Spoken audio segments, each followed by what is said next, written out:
And with another set of Trump primary victories, the likelihood of a second Donald Trump presidency looms large. That's made European leaders nervous and vigilant. The possibility of a return to an America First policy in Washington and even the lack of support for NATO has forced officials on the continent to prep for a future without their most powerful ally. When he was previously president of the United States, Donald Trump described the European Union as a foe and threatened to make Europeans pay for US protection. Now his America First policy could once again reshape transatlantic relations. For many European politicians, the possibility of Donald Trump's return to the White House is a nightmare scenario, even though they don't like to speak about it in front of a camera. Surely you're not inviting me to interfere in the internal affairs of our biggest ally. It's the people in America who have the right to choose their president. In private, however, one diplomat described the atmosphere to us as a mixture of desperation and resignation. And it seems pretty clear that behind closed doors, officials in European capitals are working on contingency plans should there be a second Donald Trump presidency. I'm sure that there are contingency plans. They're not going to wait until the last moment. The advantage that they have is Trump is not anymore, unlike what was the case in 2016, 2017, is not an unknown person anymore. During his first term in office, Trump imposed tariffs on trade with EU members. He pulled out of the Paris Climate Agreement, and in what was the biggest shock, he repeatedly questioned the US commitment to the NATO alliance. Now he is delivering the same messages on the campaign trail. One of the presidents of a big country stood up and said, well, sir, if we don't pay and we're attacked by Russia, will you protect us? I said, no, I would not protect you. In fact, I would encourage them to do whatever the hell they want. You got to pay. So could a second Trump presidency mean the end of NATO? It's not just about whether the United States is in or out. I mean, almost certainly the United States would stay in, but there are levels of being in, and other allies on occasion have sought lower levels of involvement with NATO, withdrawing from the Integrated Military Command, for example, or simply focusing on areas outside of the European security orbit, which would leave Europe in a position of having to sort of somehow fill that gap. Could Europe fill that gap? Not in the short term. Experts say NATO without the US would be weak. Europe's nuclear deterrence without American nuclear weapons inconceivable, at least for now. And supporting Ukraine without money and arms from Washington would be much more difficult. So what can EU leaders do? No matter what will happen in the US, Europe has to be able to do more on our own and in cooperation with our allies. This is a wake-up call for everybody in Europe to do more for European own defense. Doing more for European security could help, but it will take time for countries to be able to do that. A European Union army first discussed decades ago is still a distant endeavor. And in the meantime? If one looks at the experience of the Trump administration that we had, clearly he views the world not just through nation states, but through individual leaderships, individual leaders, I can say. Not so much alliances, not so much agreements, sometimes not even states, but individuals. And so those individual relationships matter. Building relationships, stepping up on defense, Europeans are bracing for Trump 2.0. And they know that a new phase in the transatlantic relationship might be looming anyway, regardless of who will win the race to the White House. And we got more on how European leaders are looking at these elections. Is it hope for the best, prepare for the worst? We put that to Brussels Bureau Chief Alexandra von Namen, who you saw there in that report. Well, Sarah, I think that describes the best the mood in most European capitals, with only few exemptions. We are here on assignment in Poland, and the Polish President Andrzej Duda, when he was asked about Donald Trump's claim he, if re-elected, could end the war in Ukraine in just 24 hours, he said, well, Donald Trump has always kept his word to me.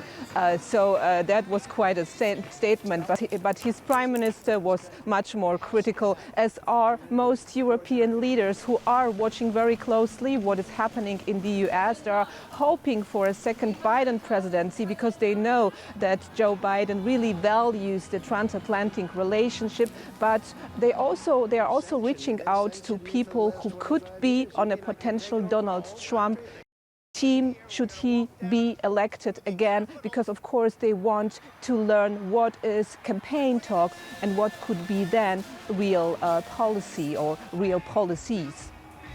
What possible effect could the outcome of the election have on Europe? Well, it depends whether you are an optimist or a pessimist. According to one think tank, under Donald Trump, the US would abandon climate action, trade wars would harden, and NATO would be at best dormant. And I think this is the biggest problem that the Europeans are worried about, that Donald Trump, if re-elected, would pull out or at least weaken NATO. And this is, of course, a key question for the European, because it is about their security, and there are different scenarios, and the Europeans are really worried that the return of America First policy could mean Europe on its own, as the Belgian Prime Minister De Croo put it, talking to his lawmakers. What are the steps that the EU could take now to enhance and protect their own position in the world? Well, I think that the Europeans are now talking a lot about what they can do, that they need to do more for their own defense. Some of the European allies, members of NATO, have already increased their defense spending. Yesterday, the European Commission announced a new initiative for a European defense industrial strategy. So they want to invest more money to produce more weapons. But all of that, of course, needs time, and as for now, I would say the Europeans are very carefully watching what is happening in the DW's US. Alexandra von Namen joining us. Thank you so much, Alexandra. We appreciate it. Super Tuesday has made a November rematch between Donald Trump and Joe Biden almost inevitable. Voters cast ballots in 16 states and one overseas territory. With no substantial opposition in his Democratic Party, Biden's string of victories was a virtual certainty. Trump's wins helped cement his overwhelming dominance over his one remaining Republican challenger. Super Tuesday this time did not come with big surprises, as Donald Trump cemented his hold on the Republican presidential nomination.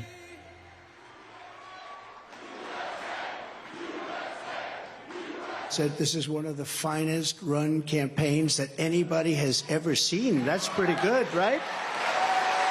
That's pretty good. It's really a statement.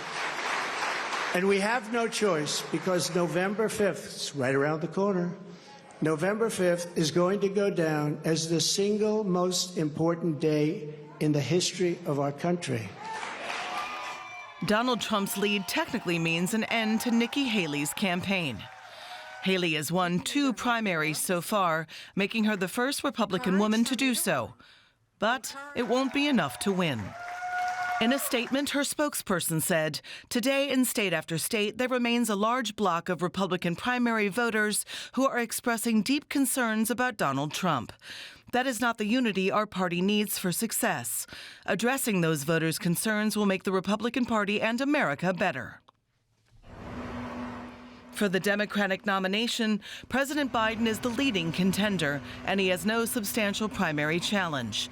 So the Trump-Biden rematch in November looks quite likely. Many American voters say they would have preferred new options this year rather than a rematch from the last general elections. Oh, I'm terribly frustrated with this country. I mean, the fact that we have Biden and Trump to choose from, it's disgraceful. It's just disgraceful. We don't need 2 octogenarians in office, running for office. There's plenty of other people who are earlier in their careers who could run and do a better job than those 2. Normally, a lot of my friends would be out voting. Like even my girlfriend hasn't bothered voting, and she hasn't missed a single one. How come our best choice is Joe Biden? He's a candidate. He hasn't done anything. He hasn't held up to any of his promises. So no, I'm just not happy with the 2 binary choices, and they're both. With Super Tuesday behind, all eyes will be on the election in November, where Americans will pick their 47th president. And before we dive deeper, let's have a listen to some of the voters who cast their ballots on Tuesday across the U.S. Actually, I can't stand Trump, and so it wasn't a big problem for me to come over here and vote. I voted for Biden, as I did the last time, because I support him. Well, I voted for Donald Trump, and I did last time also, because we really need a businessman to get this world straight. Trump is a very coarse individual, but he at least he knows how to run the country. Republican, Donald Trump, and because I think he's the best hope we have for getting our country back on track. Anybody but Biden. Really? Why is that? He doesn't need to be our president again. He's too old. He forgets things. I voted for our current president, Biden, and mostly voting for him because I'm concerned about the state of our democracy if Trump is reelected. And another reason I voted for Joe Biden, I think he would be less likely to start a nuclear war. Let's unpack all of that. We are joined now by DW reporter William Glucroft. So another dominant night for Trump. Is the fight for the Republican nomination basically over now? Well, Sarah, you and I were here just, I think, less than 24 hours ago, discussing that very question. The writing's been on the proverbial wall for quite a while now, but now we're really seeing the results. Let's not forget or be distracted by all the performative aspects of the primary season. At its heart, primaries are a mathematical game. 1,215 delegates is what the Republican candidate needs to become the nominee. That's what Donald Trump and Nikki Haley, and previously, and still some other smaller candidates are fighting for.